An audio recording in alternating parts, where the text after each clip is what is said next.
All right, ladies and gentlemen, in this video, I am going to be discussing the Twin Towers in relation to where the planes hit them.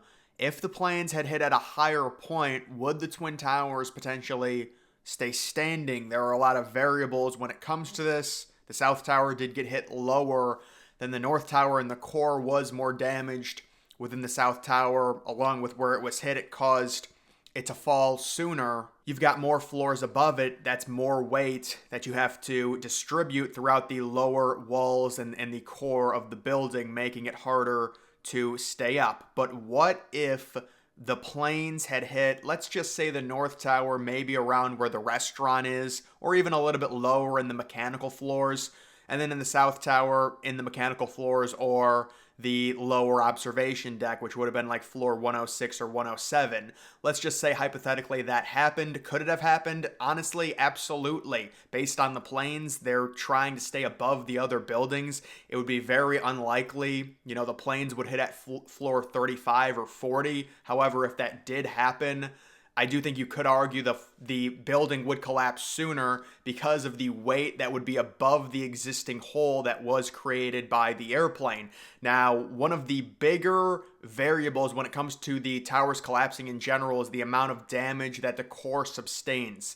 And it would be interesting if the planes had hit at a much higher point. Would the building be able to not only absorb the initial impact, because technically both of the Twin Towers absorbed the impact. The impact is not what brought the towers down. It was the existing fuel leakage, how hot the floors got to where they actually started to bend and curve down. In other words, what I'm saying is the floor started to sag, as many of the architects will say, as they got superheated. Originally, they actually went up and then they sagged down because of how hot they got within like a 30-minute span. It was around 700 degrees Celsius based on how hot it was, and it was the existing fires within the buildings that is theorized to have brought them down. I know there are a lot of conspiracies surrounding it, but there are some pretty crazy angles that would lend credence to the floors being brought down by the fires. It's just very unlikely, based on some of the video that I've seen, that there would be any type of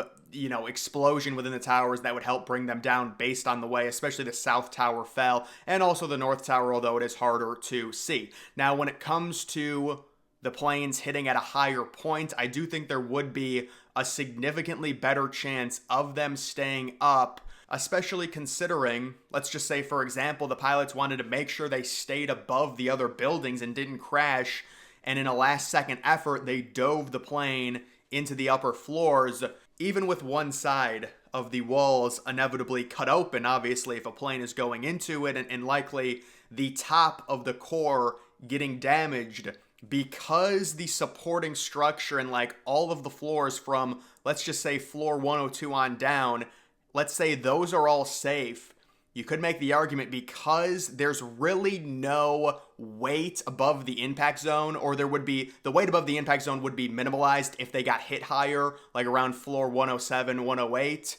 You could make the argument that the walls and the existing core structure that was not damaged from the plane would be able to sustain the amount of pressure that would be put onto it from the wall and the area getting blown out. Because once that wall gets blown out, you got to remember, when it comes to the Twin Towers, the supports are the walls and then the core in the center, because there's nothing in the middle. It's the open floor plan. So the walls are part of the support of the Twin Towers, and they will get more of the weight onto them.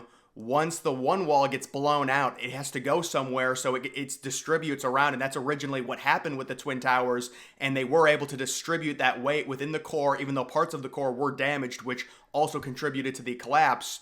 But one of the bigger problems is the amount of weight that was still above the Twin Towers. Even with them being hit at theoretically a higher point, there were still many, many floors above the towers that did not suffer any damage. And obviously within those floors, you've got the walls, you have all the furniture, you have the floors themselves. In essence, there still is a lot of weight, even though they got hit at a relatively high point.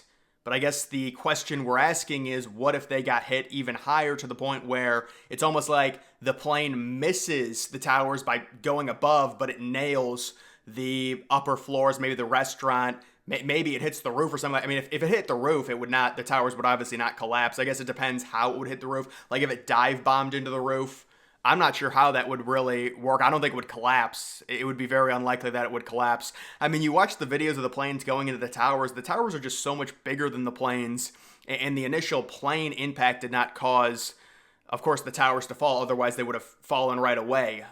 So, in my opinion, I do think there would be a significantly higher chance that the towers could remain up if they were hit at a higher point. Although you do also have to wonder, the way they fell with the floors getting heated and sagging, wouldn't that just happen on upper floors as well to where it would cause a collapse? It also depends on where the impact happens. You look at the South Tower impacting it on its side, it distributes the weight in a weird way. Now, you could technically argue that that wasn't the initial causes for why the South Tower fell so quickly, the main one being the core being more damaged in it. But it was certainly not good when you've got an uneven distribution of weight that would sag to the one side because the tower was not hit dead on center like the North Tower. That's also going to be an issue. So it depends how damaged was the core. If we're talking about the planes impacting at an upper level, that would be the height of the core, like the highest point of it, or right around there. And you would think maybe because there's really no weight above that, or very minimal weight, maybe just a few floors, the towers might be able to survive. Although you are still going to be dealing with the sag effect of the floors basically bending on top of each other. And it was reported, and I saw this somewhere, I'm not sure if it's true, I think it is true, they actually reported that based on where the impact zone was, I think this was the North Tower, it might have been the South Tower, but they said that the floors were actually collapsing on top of each other before the actual collapse happened. So they were getting reports and they were saying the floors are slowly collapsing, like right near the impact zone, maybe lower than the impact zone. They started collapsing on top of each other.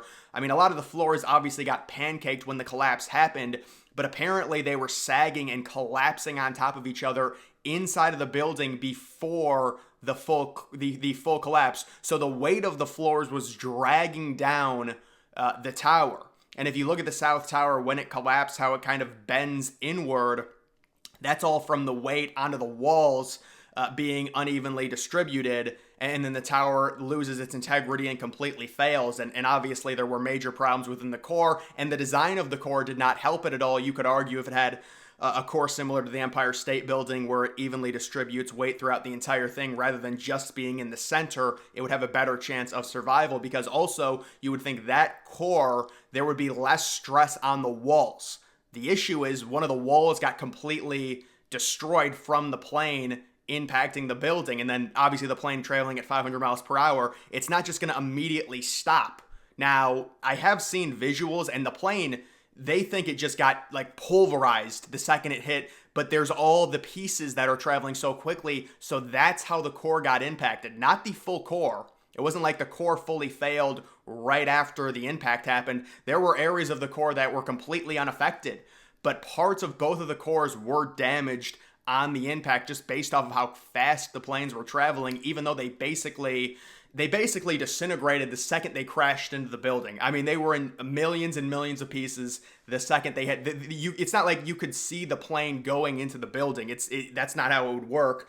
The plane would already be gone. It's not like you could see a visual of the plane entering one of the towers, because it already would have been destroyed. It would be impossible to see something like that. That's how quickly it happened. So you could make the argument that if the planes, maybe the pilots were trying to make sure that, they didn't want to hit any other buildings in New York City, and they came at it really high, there's the argument to be made, maybe the towers could stay up and you could contain the fire, let it burn. Obviously, it's going to, smoke is going to rise, so that would also help in terms of evacuating more people under it and saving a lot more people, possibly also saving the towers. But again, the problem is you're talking about, very hot temperatures, 700 degrees Celsius. There's really no way to contain that. You have to just let it burn out until it gets to a manageable temperature. And would that potentially cause more internal fires and possibly cause the floors to sag on top of each other and still have the collapse happen, even if it's at a higher point? Because the main part of the sag came from how hot it was within the impact zone of those cores. It wasn't necessarily the weight of the floors above it, although that also impacted the collapse. But either way, guys, that is going to do it for this video. Make sure you follow me on X. Link to that's always in the description.